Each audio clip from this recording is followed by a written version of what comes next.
ബാംഗ്ലൂരിൽ നിന്നും ഹാസനിലേക്കുള്ള യാത്ര കെ.എസ്.ആർ.ടി.സി. ബസ്സിലായിരുന്നു. യാത്രയ്ക്കിടെ വഴിക്ക് ചായ കഴിക്കുന്നതിന് വേണ്ടിയുള്ള ഒരു ചെറിയ വിശ്രമം മാത്രം. ബസ്സിലെ ഡ്രൈവർ തന്നെയാണ് കണ്ടക്ടറുടെ ജോലിയും ചെയ്യുന്നത്. ഹാസനിലെ പഴയ ബസ് സ്റ്റാൻഡിൽ നിന്നും ഹാലിബേഡിലേക്കുള്ള ബസ്സിൽ കയറി.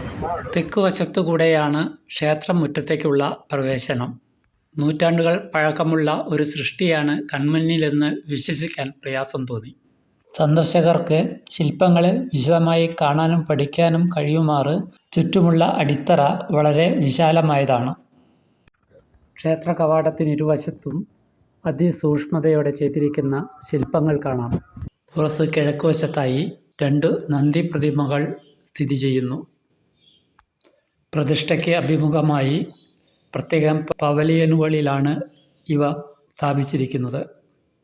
ഇരട്ട ക്ഷേത്രമായാണ് ഇതിൻ്റെ നിർമ്മിതി.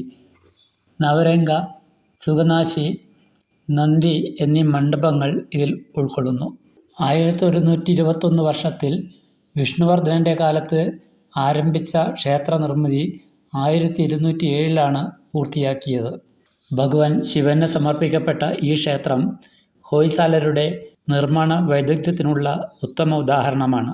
വിഷ്ണുവർദ്ധനൻ്റെ മകൻ്റെ മകനായ ബെല്ലാല മൂന്നാമൻ്റെ ഭരണകാലത്താണ് ഈ രാജവംശം ഏറ്റവും അഭിവൃദ്ധി പ്രാപിച്ചത്. ഹൊയ്സാലർ 150-ൽ പരം ക്ഷേത്രങ്ങൾ നിർമ്മിച്ചെങ്കിലും ബേലൂരിലെയും ഹാലിബേഡിലെയും ക്ഷേത്രങ്ങളാണ് പ്രത്യേകം ശ്രദ്ധയാകർഷിക്കുന്നത്.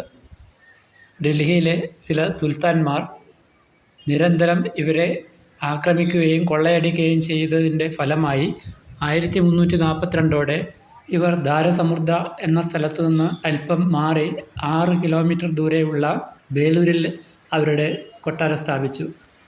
ധാരസമുദ്ര എന്ന സ്ഥലമാണ് പിന്നീട് ഹാലിബേഡായി മാറിയത്. അതായത് പഴയ തലസ്ഥാനം എന്നർത്ഥം വരുന്നു. തെക്കുവശത്തുള്ളതാണ് ഹൊയ്സാലേശ്വര ക്ഷേത്രം. വിഷ്ണുവർദ്ധനൻ്റെ പത്നിയായ ശന്തലാദേവിയുടെ പേരിലാണ് രണ്ടാമത്തെ ക്ഷേത്രം അറിയപ്പെടുന്നത്. സോപ്പ് സ്റ്റോൺ കൊണ്ടാണ് ശില്പങ്ങളെല്ലാം നിർമ്മിച്ചിരിക്കുന്നത്. താരതമ്യേന കാഠിന്യം കുറഞ്ഞ പാറയാണിത്. പണിയെടുക്കുന്ന സമയങ്ങളിൽ കാഠിന്യം കുറവാണെങ്കിലും പിൽക്കാലത്ത് അന്തരീക്ഷവായുവുമായി സമ്പർക്കത്തിൽ വരുന്നതനുസരിച്ച് ഇവ കാഠിന്യം കൂടി വരികയും ചെയ്യുന്നു. മുൻകാലങ്ങളിൽ കുറേയൊക്കെ ആക്രമണത്തിന് വിധേയമായെങ്കിലും ഇന്നും പുരാതന ഭാരതീയ വാസ്തുവിദ്യയുടെ മകുടോദാഹരണമായി ഇത് നിലകൊള്ളുന്നു. ഹാലിബേഡിലെയും ബേലൂരിലെയും ക്ഷേത്രങ്ങളിൽ വളരെയധികം സാമ്യം അവയുടെ നിർമ്മിതിയിലും അതേപോലെ തന്നെ കൊത്തുപണികളിലും കാണപ്പെടുന്നു.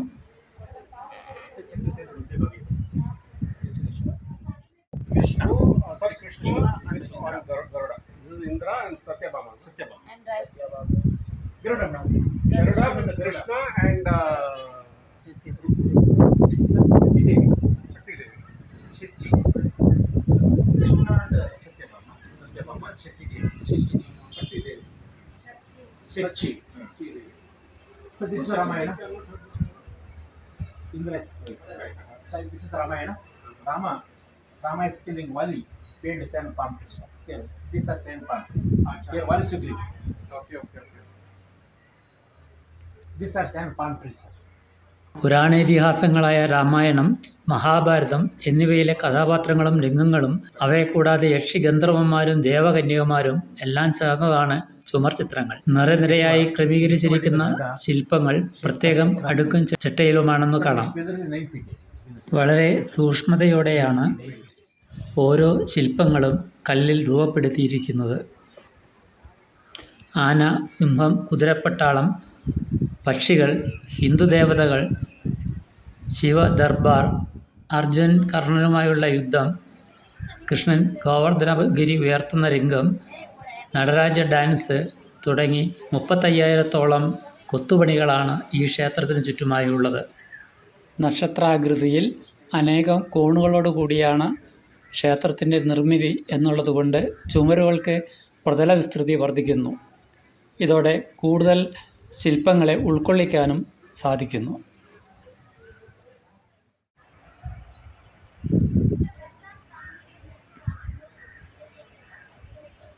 രണ്ട് ക്ഷേത്രങ്ങളെയും ബന്ധിപ്പിച്ചുകൊണ്ട് ഉള്ളിൽ ഒരു നീണ്ട ഇടനാഴിയുണ്ട്. ഇത് വടക്ക് വശത്തേക്ക് തുറക്കുന്നത് നേരെ മ്യൂസിയത്തിലേക്കുള്ള വഴിയിലേക്കാണ്.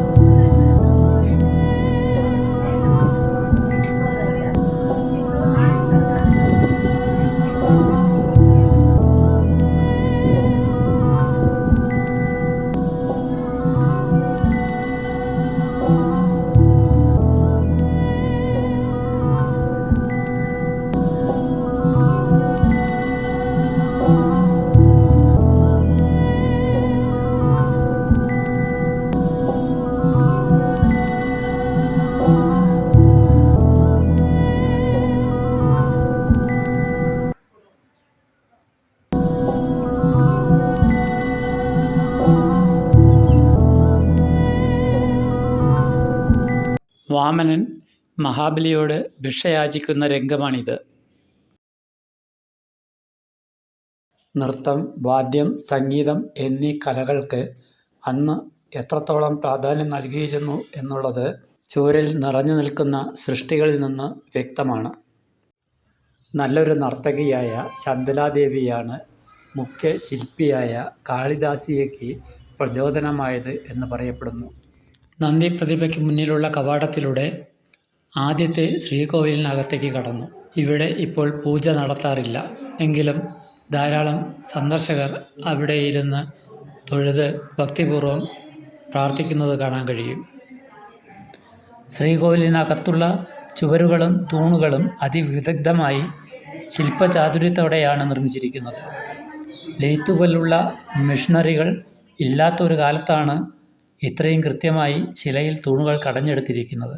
ദീർഘകാലം നിലനിൽക്കത്തക്ക രീതിയിൽ ശില്പങ്ങൾ പോളിഷ് ചെയ്യുന്നതിനും അന്നുള്ളവർ വിദഗ്ധരായിരുന്നു. ഒറ്റപ്പെട്ട അനേകം ശില്പങ്ങളാണ് മ്യൂസിയത്തിൽ ഉള്ളത്.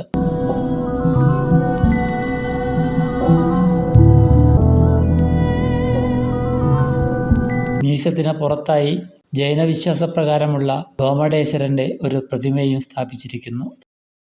ബ്രിട്ടീഷ് ഭരണകാലത്ത് ആരാലും ശ്രദ്ധിക്കപ്പെടാതെ കിടന്നിരുന്ന ഒരു കാലമുണ്ടായിരുന്നു ഈ ക്ഷേത്രത്തെ സംബന്ധിച്ചിടത്തോളം. അന്ന് പലരും എടുത്തുകൊണ്ടുപോയി പല ഭാഗങ്ങളിലായി ഉപേക്ഷിച്ചിരുന്ന വിഗ്രഹങ്ങളാണ് കണ്ടെത്തി ഇപ്പോൾ ഇവിടെ ശേഖരിച്ചു വച്ചിരിക്കുന്നത്. ഇവിടെ നിന്നും അടുത്ത യാത്ര വേലൂരിലേക്കാണ്.